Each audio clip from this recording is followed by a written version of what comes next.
जय हिंद। नमस्कार साथियों, मैं विनोद मीणा आपके अपने YouTube चैनल मिशन पाठशाला पर आप सभी का हार्दिक स्वागत करता हूं। आई होप आप सभी अच्छे होंगे, स्वस्थ होंगे।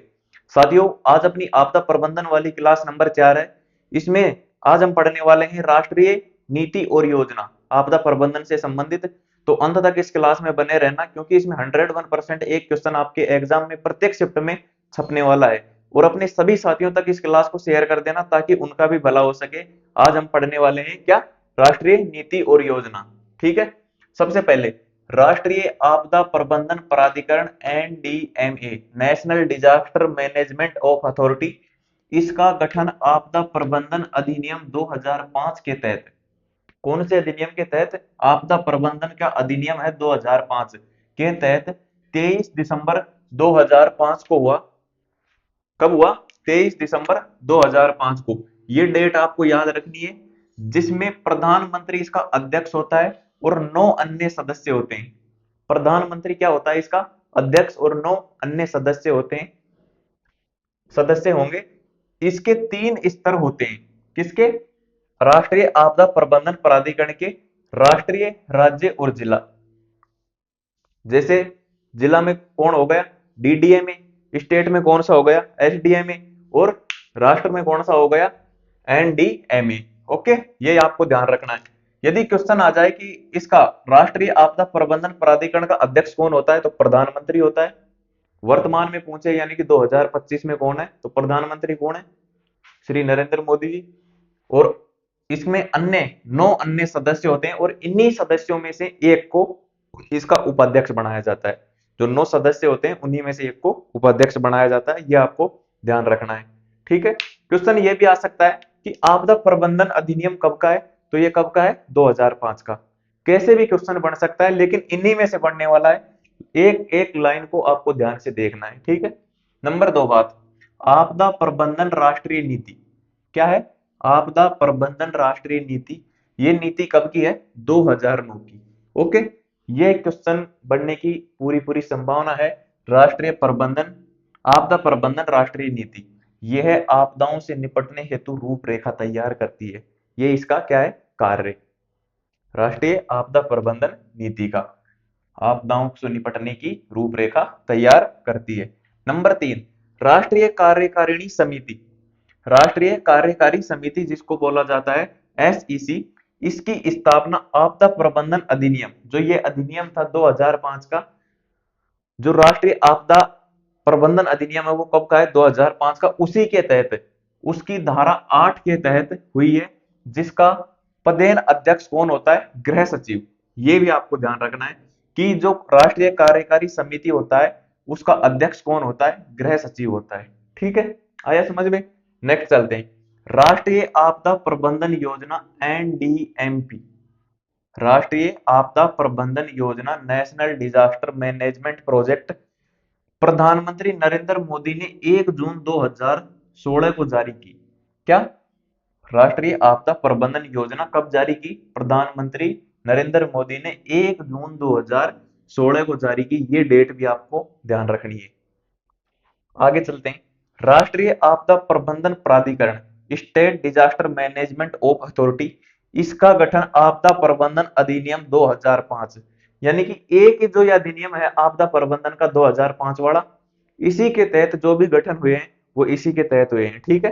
आपदा प्रबंधन अधिनियम 2005 के तहत 23 दिसंबर 2005 को हुआ, जिसका अध्यक्ष कौन होता है? मुख्यमंत्री।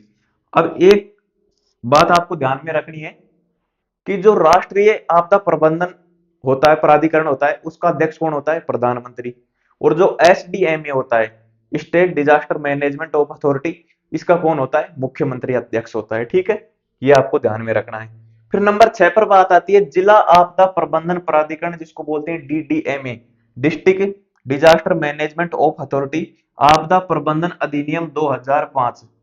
मैंने आपको ऊपर क्या बोला था कि आपदा प्रबंधन अधिनियम के तहत इसकी स्थापना एनडीएमए की होती है, जिसका अध्यक्ष प्रधानमंत्री होता है। इसके 3 स्तर होते हैं, राष्ट्रीय, स्टेट और जिला।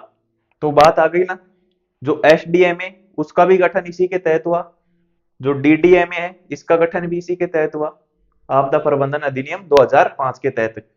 आपदा प्रबंधन अधिनियम 2005 की धारा 25 के तहत राज्य के प्रत्येक जिले में आपदा प्रबंधन प्राधिकरण होगा, जिसका अध्यक्ष जिला कलेक्टर होगा। कौन होगा? जिला कलेक्टर। राष्ट्रीय प्राधिकरण का कौन होता है? प्रधानमंत्री। स्टेट राज्य जो स्टेट का होता है एसडीएम, उसका कौन होता है? मुख्यमंत्री। जो डिस्ट्रिक्ट का होगा उसका कौन होगा? जिला कलेक्टर। ये आपको ध्यान रखना है। नंबर 7, जलवायु परिवर्तन पर संयुक्त राष्ट्र फ्रेमवर्क कन्वेंशन UNFCCC, यह विश्व के लगभग सभी देशों की अंतरराष्ट्रीय संधि है। ये क्या है? एक संधि है, इंपॉर्टेंट है, सिलेबस में लिखा हुआ है अंतरराष्ट्रीय संधियां। यह विश्व के लगभग सभी देशों की अंतरराष्ट्रीय संधि है, जिसका उद्देश्य ग्रीन हाउस गैस व जलवायु प्रभावों को कम करना है। ये जो संधि है UNFCCC, इसका क्या उद्देश्य है? ग्रीन हाउस गैस व जलवायु प्रभाव, जो जलवायु के परिवर्तन के प्रभाव होते हैं ना, उनको कम करना है। यहां पर आप परिवर्तन लिख लेना है ना, परिवर्तन, जलवायु परिवर्तन प्रभावों को कम करना है। इसके बाद नंबर 8 पर आता है जैव विविधता पर सम्मेलन CBD। यह वर्ष 1992 में रियो डी जेनेरियो में पृथ्वी शिखर सम्मेलन में हस्ताक्षरित एक अंतरराष्ट्रीय संधि है, जिसका उद्देश्य जैव विविधता के संरक्षण के साथ सतत उपयोग को बढ़ावा देना है। यह बात आपको समझ में आ गई होगी कि कब का है ये वर्ष 1992 में जो रियो डी जेनेरियो, जिसको डायरेक्ट रियो बोल देते हैं, रियो का शिखर सम्मेलन में हस्ताक्षरित एक अंतरराष्ट्रीय संधि है, जिसका उद्देश्य जैव विविधता के संरक्षण के साथ साथ सतत उपयोग को बढ़ावा देना है इसमें। ठीक है। इसके बाद नंबर 9 पर आता है जलवायु परिवर्तन पर राष्ट्रीय कार्य योजना। क्या है? जलवायु परिवर्तन पर राष्ट्रीय कार्य योजना। इसका उद्देश्य ग्रीन हाउस गैस से उत्सर्जन को कम करना। जो ग्रीन हाउस गैस होती है उससे, जैसे CO2 या CO ये निकलती हैं, इनको इनका उत्सर्जन होता है, उनको कम करना है। और भारत में नवीनीकरणीय ऊर्जा स्रोतों को बढ़ावा देना है। नवीनीकरण ऊर्जा स्रोत आप जानते होंगे क्या होता है? नवीनीकरण ऊर्जा स्रोत, सौर ऊर्जा, पवन ऊर्जा, ये क्या होती है? नवीनीकरण ऊर्जा होती है। ठीक है। इसके बाद नंबर 10 पर आती है राष्ट्रीय नदी संरक्षण योजना। इसका उद्देश्य जल की गुणवत्ता में सुधार एवं नदियों की रक्षा एवं संरक्षण करना है। किसका? राष्ट्रीय नदी संरक्षण योजना। इसका उद्देश्य जल की गुणवत्ता में सुधार और नदियों का संरक्षण करना है। तो साथियों, मैं आशा करता हूं कि आपको ये क्लास बहुत अच्छी लगी होगी। अपने सभी साथियों तक शेयर करें और चैनल को सब्सक्राइब करें। इसके अलावा आप सभी अपना जो टेलीग्राम चैनल है मिशन पाठशाला,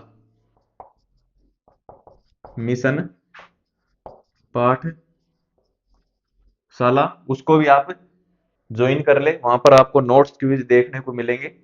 और यदि आपको कोई भी समस्या हो तो इस नंबर पर आप व्हाट्सअप कर सकते हैं 9887465720। इस नंबर पर आप व्हाट्सअप मैसेज करें कोई भी समस्या हो। ठीक है साथियों, और अपनी तैयारी को अच्छे से करते रहो। और आपको टेस्ट सीरीज के बारे में बता ही दिया है। टेस्ट देने से बहुत फायदा मिलता है, अपनी कमजोरियां को पता चलता है, इसलिए टेस्ट देना जरूरी है। उड़ान एजुकेशन एप्लीकेशन आपको डाउनलोड करना है। कौन सा? उड़ान एजुकेशन ऐप। वहां पर 99 रुपए में आपको पूरा कॉम्बो मिल जाएगा। 4100 क्वेश्चन प्रत्येक सब्जेक्ट के। इसके अलावा 11 फुल सिलेबस के ऊपर आधारित टेस्ट हैं और आपदा प्रबंधन के नोट्स कंप्लीट हैं और जो प्रीवियस ईयर के क्वेश्चन पेपर हैं वो भी उसमें डाले हुए हैं निःशुल्क के। ठीक है साथियों, तो क्लास को आज यहीं समाप्त करते हैं। चैनल को कर दो सब्सक्राइब। जय हिंद, जय भारत।